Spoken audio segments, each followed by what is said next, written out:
Alright, welcome back to Driveway. Today, we were going to take care of this bumper cover piece, but I got halfway through recording a video of that, and it became a bigger issue. It's kind of one of those things, I tried to fix a $50 problem with a $5 item, and it didn't work so well. So we'll have to hold off on posting that video until we actually get this thing fixed. So for now, I got I got a piece for this build, so we may as well install that and continue on making progress. So let's just get rolling.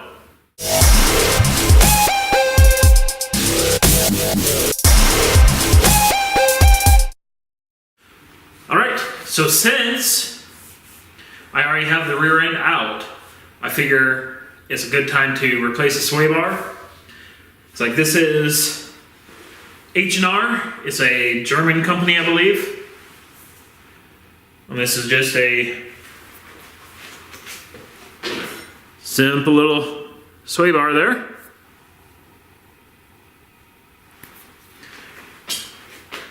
And it should be pretty easy to install. So let's just get going. Alright, so one good thing about doing sway bars is there's not a whole lot of bolts involved.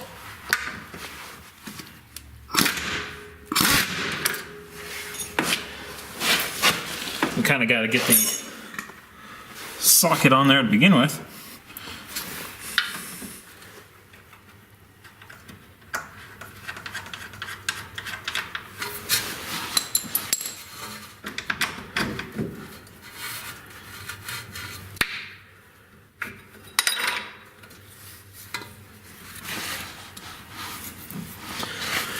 All right.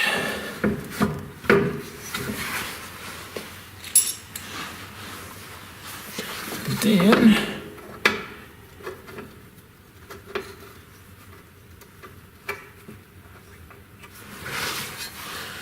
once we get this end link off, we are good to go. All right, so we got that end link out, so hopefully I left enough room to be able to slide this guy out.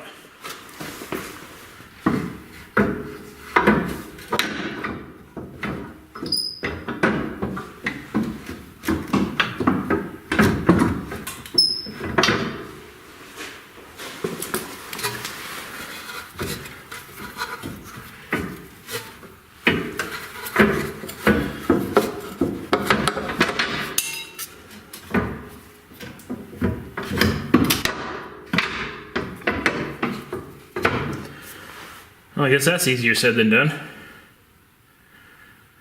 Looks like we might actually have to drop the whole suspension cage out. That's a real bummer. I don't know, I'll wrestle with this a little bit.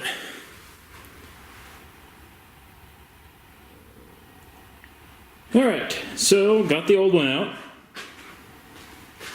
There's not too horribly huge of a difference between the two. We'll get the old calipers out here.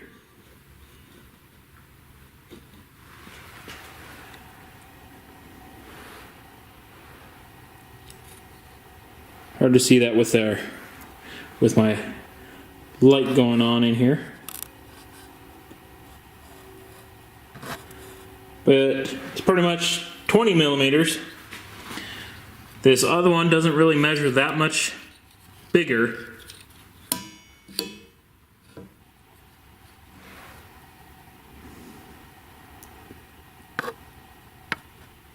Pretty much just like 21. But anyways, they say it's better, stronger, whatever. Either way, I'll just throw it in there and it can't be any worse than that one. So I guess if you're doing this on the cheap, you could probably stick with your original rear sway. If this for some reason isn't good enough for me, I'll just switch out to a spline bar and have some standard ear drops on it and call it a day. But since this is already pre-manufactured, I don't have to do any work on it.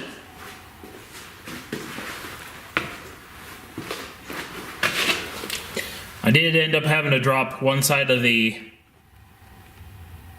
rear cage here down, but it looks halfway decent to me.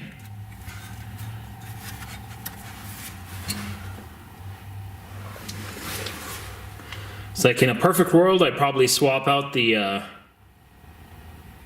bushings in here, but usually this style of bushing is a pain, and the only replacements I can find are over in Germany, so that's not going to do me any good.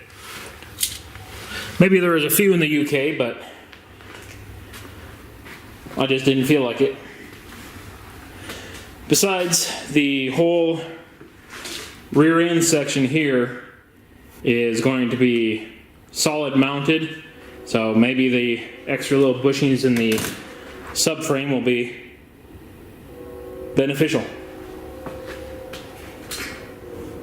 Anyways, just like the old one came out,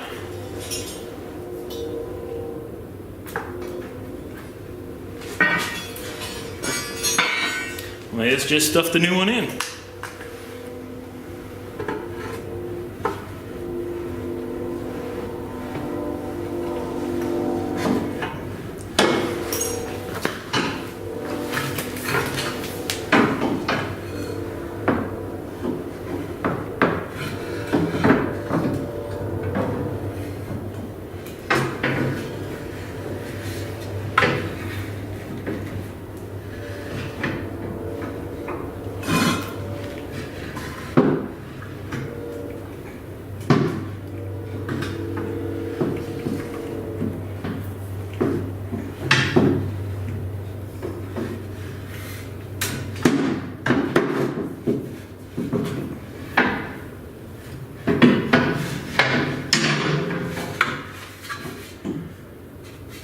There we go, that's pretty much in.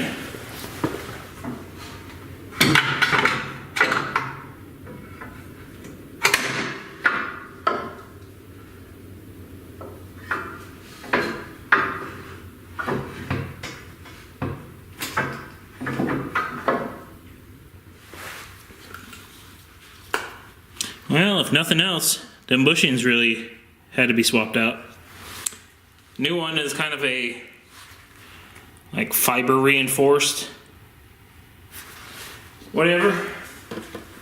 We're just going to throw a little grease on there just for fun. I believe that nylon's on there to keep it from squeaking, but a little grease never killed anyone.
Alright, that's mounted.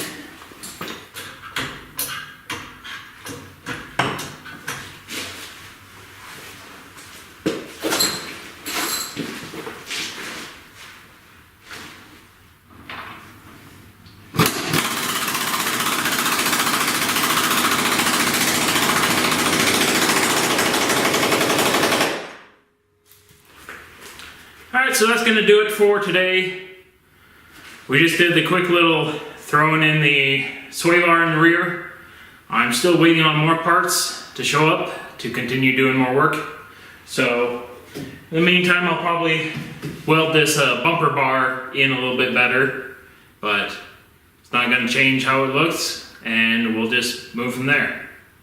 So next video, you'll probably see this bumper cover actually get finished, hopefully, because it's still kind of there, but kind of not. So once again, thanks for watching, and I guess I will see you later.